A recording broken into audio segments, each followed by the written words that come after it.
Comment allez-vous? J'espère que vous avez tous passé de très bonnes fêtes et je vous souhaite à tous une très bonne année 2021 en espérant qu'elle soit mieux que l'année précédente. Donc on se retrouve pour une nouvelle vidéo sur des histoires, toujours pareil, deux histoires, enfin plutôt une creepypasta et un témoignage Reddit. Donc la creepypasta en fait sera sur une boîte à musique assez mystérieuse et le témoignage sera sur une église abandonnée. Je profite au passage pour vous faire découvrir ou vous faire voir aussi, si vous n'avez pas vu, qu'il y avait un nouveau décor qui a changé aussi, il y a aussi du nouveau matériel, donc peut-être une meilleure qualité vidéo ou audio aussi, je sais pas, il faudra que vous n'hésitiez pas à m'en parler dans les commentaires.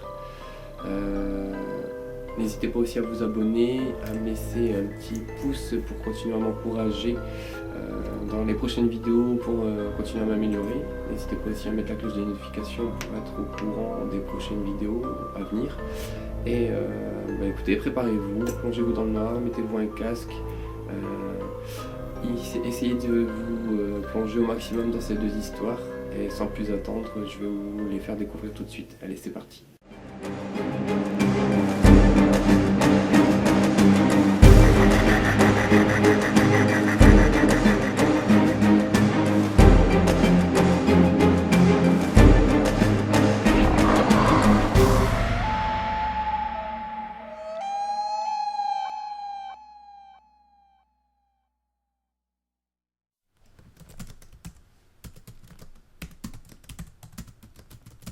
Cela fait déjà 3 semaines que j'ai perdu ma grand-mère.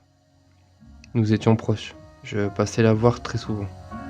Je n'ai pas compris comment elle est décédée. Elle était pourtant en forme la dernière fois que je l'ai vue. Le jour de son enterrement, j'étais très mal, je n'arrivais pas à accepter. La semaine suivante, on a décidé avec mes parents, oncles et tantes de faire débarrasser son appartement par une association pour les meubles. Mais avant que l'association ne vienne débarrasser, nous avons récupéré tous les souvenirs que nous pouvions d'elle. Ma grand-mère était toujours très mystérieuse sur son passé. Et le fait d'être chez elle à devoir malheureusement fouiller dans ses affaires pour pouvoir récupérer ses souvenirs d'elle me dérangeait. Jusqu'à ce que je tombe sur un grand carton qui contenait plusieurs vieilles affaires qui lui appartenaient. Il y avait plein de vieilles photos en noir et blanc, de plusieurs personnes de notre famille, des lettres et une petite boîte entourée de vieux morceaux de ficelle. J'ai été surpris de trouver ça. En y regardant de plus près, il était gravé sur le couvercle « Reste fermé ». J'étais étonné. J'ai finalement tout remis dans le carton et j'ai prévenu mes parents que j'avais trouvé des souvenirs d'elle, que je voulais garder. Ils m'ont dit d'accord. Le soir venu, après avoir débarrassé tout ce que nous pouvions, nous sommes rentrés, mes parents et moi, pour pouvoir manger et se reposer. Mais je vous avoue que moi j'étais surtout pressé de regarder le contenu de la boîte. En rentrant, je n'ai pas perdu de temps. Je suis tout de suite allé me doucher, et après ça on a mangé ensemble. À peine fini, j'ai dit à mes parents que j'allais regarder le souvenir que j'avais ramené. Ils m'ont répondu qu'ils étaient d'accord, et que je ne devais pas me coucher trop tard. Eux voulaient aller se coucher un peu après manger, ils étaient épuisés. Une fois dans ma chambre, j'ai ouvert le carton et sorti tout le contenu qu'il y avait. Plusieurs vieilles photos, plusieurs vieilles lettres et cartes postales. Et cette vieille boîte. Je ne comprenais pas pourquoi elle était fermée de cette façon. Et surtout pourquoi il y était inscrit « Reste fermé ». Peut-être des secrets que ma grand-mère cachait. Ça m'intriguait de trop, et je suis très curieux. Surtout quand c'est à propos de secrets. Après tout, le meilleur moyen de savoir c'est de regarder, hein. J'ai donc coupé les vieux morceaux de ficelle, et je l'ai ouverte. Ce n'était pas juste une petite boîte. C'était une boîte à musique très vieille. Il n'y avait rien à l'intérieur, aucun objet, à part une inscription qui disait « Il ne fallait pas l'ouvrir ». D'un seul coup, la musique de la boîte s'est mise en route. Une musique bizarre, étrange.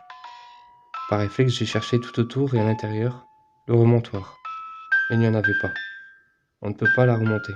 Vous stoppez la musique. D'un seul coup, j'ai entendu des bruits de pas. Je pensais que c'était sûrement mes parents. Mais les pas se dirigeaient vers ma chambre. J'ai donc fermé la boîte et suis allé voir dans le couloir. Mais personne. Personne dans le couloir. J'ai donc été voir dans la chambre de mes parents. Ils étaient là, mais dormaient profondément. Je me suis dit qu'il fallait que je regarde s'il n'y avait personne qui se baladait chez nous. Et après avoir fait le tour en étant sur mes gardes et en stress total, personne, rien. Je suis donc allé me coucher. Il était déjà tard. Le lendemain matin, ni mon père, ni ma mère n'avaient entendu les bruits de pas. C'était sûrement la fatigue qui m'avait joué des tours. Quelques jours plus tard, en rangeant ma chambre, je suis retombé sur cette boîte à musique. Je l'ai mise de côté et me suis dit que je regarderai plus tard. Une fois ma chambre rangée, je suis descendu à la cuisine pour me servir un verre de jus de fruits. Mes parents sont venus me voir pour me dire qu'ils sortaient et qu'ils ne savaient pas vers quelle heure ils rentraient. Ils m'ont dit que s'il était tard et que j'avais faim, je n'avais qu'à me faire un truc à manger. Je leur ai répondu qu'il n'y avait pas de souci et que surtout ils devaient en profiter pour se changer les idées. Ils m'ont souri et sont partis. Je me suis dit que le temps qu'ils étaient partis, j'allais me regarder quelques films d'horreur, car je suis un fan de ce genre de films. Après quelques heures et 3 films d'horreur, je me suis décidé à aller prendre une douche et me mettre à l'aise pour pouvoir me préparer quelque chose à manger.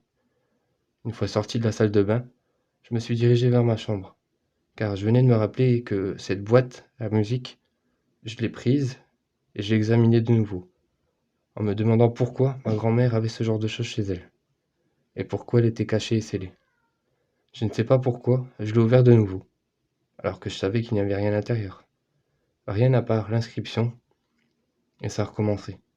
La musique de la boîte s'est remise en route. Cette musique était vraiment étrange, elle me mettait mal à l'aise. J'ai recommencé à entendre des bruits de pas. Ces bruits de pas venaient vers moi. Je me suis levé, et j'ai cru que c'était mes parents. Je les ai appelés, mais aucune réponse. La seule réponse que j'ai eue était un rire. Un rire qui m'a glacé le sang. J'ai pris peur et j'ai fermé la porte de ma chambre. Je me suis enfermé dans ma chambre, car si c'était quelqu'un qui s'était introduit dans la maison, il fallait que je me protège. Les bruits de pas se sont arrêtés devant la porte de ma chambre, puis un calme plat, jusqu'à ce que ça tape fort à la porte. Cela a duré quelques minutes. J'étais tétanisé, et d'un coup ça s'est arrêté. Et ça a commencé à rire, derrière la porte. Le même rire que j'ai entendu juste avant, et ça a retapé d'un seul coup. Je n'en pouvais plus. Le rire, la musique de la boîte et ses coups dans la porte. J'étais terrifié. Je me suis caché dans le coin de ma chambre. J'ai cru que j'allais mourir de peur. Je ne sais pas pourquoi, mais je me suis dit qu'il fallait que je ferme la boîte. Je l'ai fermée, et d'un seul coup plus rien. Ni rire, ni coup à la porte, plus rien. Le calme. Un calme de mort. Après quelques minutes, je me suis levé, et je me suis approché de la porte. Je l'ai ouverte d'un seul coup. Il n'y avait rien. Personne. Je suis descendu, méfiant, pour voir s'il y avait quelqu'un. Mais personne. Quelques minutes plus tard, j'ai sursauté à cause du bruit que mes parents avaient fait en rentrant. Je suis tout de suite allé leur expliquer. Au début, mon père m'a dit en rigolant que j'avais sûrement regardé trop de films d'horreur, et que je me suis imaginé tout ça. Mais après lui avoir expliqué plus en détail ce qui s'était passé, il m'a dit qu'il allait vérifier si quelqu'un était entré ou voir s'il ne s'était pas fait cambrioler. Une demi-heure plus tard, mes parents sont venus me voir dans la chambre. Ils m'ont dit que rien n'avait été volé et qu'il n'y avait aucune trace d'effraction, et que c'était tant mieux. Ils m'ont dit que peut-être la personne avait pris peur et était partie. Je leur ai répondu que peut-être oui, mais je ne les regardais pas, je fixais la boîte à musique. Mon père nous a expliqué qu'il appellerait une société de sécurité pour installer tout ce qu'il fallait, pour éviter que ça recommence. Pendant plusieurs jours, je n'arrêtais pas de me demander si ce qui est arrivé n'était pas lié à la boîte à musique. J'ai décidé de chercher sur le net si une histoire pareille avait existé. Et malheureusement, je n'ai rien trouvé. Je n'ai rien trouvé qui parlait de boîte à musique. Les seules choses qui étaient à peu près pareilles, c'était les boîtes à D-Book. Ces boîtes enferment des esprits qui font du mal aux gens. Les gens qui les touchent ou qui les ouvrent. C'était ce qui m'était à peu près arrivé quand j'ai ouvert la boîte. J'ai donc décidé de voir si c'était ce que c'était et de l'affronter. Je me suis dit que dès que l'occasion se présente, quand mes parents ne seront pas là, j'essaierai. La semaine passe et arrive le vendredi. Le vendredi soir, mes parents décident de sortir. Ils me disent, comme la dernière fois, que si j'ai faim, je peux me faire à manger et que je ne dois plus avoir peur. La maison est sécurisée. Une société est venue installer des alarmes et des systèmes de sécurité. Donc l'alarme se mettra en route si quelqu'un entre, et la société sera alertée. Je leur réponds que ça va. Je me sens protégé par tout ça. Finalement, ils partent et me disent de ne pas faire n'importe quoi. À peine sont-ils partis que je monte dans ma chambre, et je les regarde partir. Une fois que je ne les vois plus, je ferme la porte de ma chambre et je sors la boîte à musique. Je m'assois dans mon lit. Je souffle un bon coup. Et sans réfléchir, sans hésitation, j'ouvre la boîte à musique. La musique se remet en route. Les bruits de pas recommencent et se dirigent vers moi. Ils arrivent devant la porte. L'écho à la porte recommence et le rire aussi. Je suis terrorisé. Je ne sais pas comment trouver le courage de l'affronter. J'ai peur. Mais la seule façon de savoir ce que c'est d'ouvrir la porte et de surmonter ma peur. Je me lève. Je me dirige doucement vers la porte. J'ai le cœur qui bat sans l'heure. Je tiens la poignée. Je déverrouille la porte et d'un seul coup j'ouvre la porte.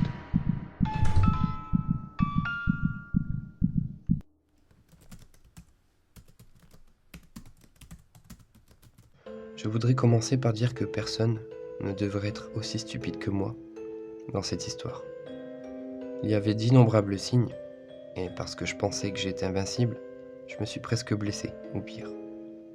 Il y a quelques années, mon ami et moi, que j'appellerai Alex pour des raisons de confidentialité, nous sommes adonnés à ces chaînes YouTube qui exploraient des endroits abandonnés. Ils exploraient de vieilles mines, des hôpitaux. J'en ai même vu une où le gars explorait un parc d'attractions abandonné. Naturellement, cela nous a seulement donné envie de le faire nous-mêmes. Et un ami nous avait parlé d'un bâtiment abandonné, à environ 20 minutes de route, dans les bois. Il l'avait vu lors d'une randonnée avec son père. Il nous a dit honnêtement qu'il ne jouerait pas avec ça, parce que cela était très troublant. Bien sûr, étant les petits fans d'horreur que nous étions, cela n'a fait que renforcer à quel point nous devions y aller. Nous étudions tous les deux au lycée, ce qui signifiait que nous allons y aller la nuit, ce qui est stupide, je sais. Mais honnêtement, cela ne faisait qu'ajouter de l'excitation à ce que nous faisions. Nous avons quitté et sommes rentrés chez nous avec enthousiasme pour nous préparer à ce qui nous attendait. Cette partie est un peu embarrassante, mais nous sommes habillés en camouflage noir avec des casques de vélo noirs et des trucs comme si nous étions des agents de force spéciale ou quelque chose comme ça. J'avais apporté mon appareil photo car il avait un réglage de vision nocturne. Et Alex a apporté une lampe de poche avec des piles supplémentaires. Au moins l'un a utilisé son cerveau cette nuit-là. Nous avons pris la route dont notre ami nous a parlé et avons trouvé le chemin secondaire qui nous conduirait à l'église au coucher du soleil. J'étais franchement terrifié, mais la vague d'excitation qui est associée me fit avancer avec Alex jusqu'à ce que nous soyons à l'église. Nous nous sommes finalement arrivés là-bas, nous avons tout compris. C'était en fait une église assez énorme, avec une forme étrange d'apparence hantée. Mais la partie centrale, s'élevant dans une sorte de cône avec des fenêtres, était presque complètement envahie par la végétation, avec des planches de bois recouvrant presque toutes les fenêtres de la façade, à l'exception de quelques grandes fenêtres qui avaient juste des éclats de verre colorés. Au moment où nous sommes arrivés à la porte d'entrée, nous avons essayé de l'ouvrir, mais elle semblait coincée. Nous avons pris un vieux poteau en métal qui était sur le sol, le coinçant entre les deux portes pour avoir assez de levier pour la faire glisser. Après être entrés, nous avons vu que la porte avait été barricadée avec quelque chose qui ressemblait à un vieux bureau. Nous avons activé l'appareil photo et la lampe de poche, car elle faisait presque noir à l'intérieur. Nous avons traversé une zone de réception, vérifiant quelques chambres secondaires qui s'y étaient attachées. J'ai trouvé un crucifix vraiment cool. Il semblait avoir été taillé à la main dans une sorte de bois sombre. Et je l'ai mis dans mon sac après l'avoir montré à la caméra. Il y avait 2 grandes portes au bout de la zone de réception, que nous supposions mener à la zone principale. Nous avons pris une profonde inspiration, et les mains tremblantes, j'ai poussé les lourdes portes avec le faisceau de la lampe torche d'Alex au-dessus de mon épaule. C'était une zone immense, avec des bancs renversés et du désordre éparpillé sur le sol pendant que vous marchiez. Alex a commencé à crier des mots comme « Écho !» Je lui ai donné un coup de pied dans le tibia, alors qu'il rebondissait sur le mur. « Oh mec, qu'est-ce que c'est ? Ce n'est pas comme si nous allions recevoir une plainte contre le bruit, dit-il. Je sais, mais cet endroit est effrayant. Ça me rend juste nerveux, dis-je en réplique. Derrière cela, cependant, il y avait 2 portes menant de chaque côté qui reliaient à ce qui, je suppose, être la pièce dans laquelle le prêtre se préparait. Nous nous sommes promenés en explorant la pièce principale et en balayant la vue de ma caméra vers cette zone. J'ai remarqué 2 minuscules lueurs dans la caméra provenant de cette arrière-salle. J'ai chuchoté à Alex à ce sujet. Il s'est excité en disant que si c'était brillant, peut-être que quelqu'un a laissé quelque chose de précieux ici. Nous nous sommes lentement dirigés vers la pièce et j'ai éteint mon appareil photo car la batterie était faible. Il en fallait une autre que ce qu'Alex avait apporté. Alors qu'Alex nous guidait avec la lampe poche, nous nous sommes glissés dans l'arrière-salle en regardant autour de nous. Nous n'avons rien trouvé de brillant. Mais la chambre sentait mauvais. La lampe de poche d'Alex scintillait, puis s'éteignit brusquement. « Te moque pas de moi, mec, » jurait Alex à haute voix. Il essayait de fouiller dans son sac pour trouver les piles, et j'ai rallumé mon appareil photo pour l'aider à les attraper. Pendant qu'il fouillait, j'ai remarqué quelque chose dans le coin de l'écran. C'était très léger, mais j'ai vu du mouvement. J'ai dirigé mon appareil photo dans le coin de la pièce, près d'une commode, alors que tout mon corps se refroidissait. Il y avait un grand homme émacié, debout, raide, dans le coin de la pièce, qui nous regardait directement. Il était maigre avec une barbe blanche mal entretenue et un pantalon marron en lambeaux, sans chemise.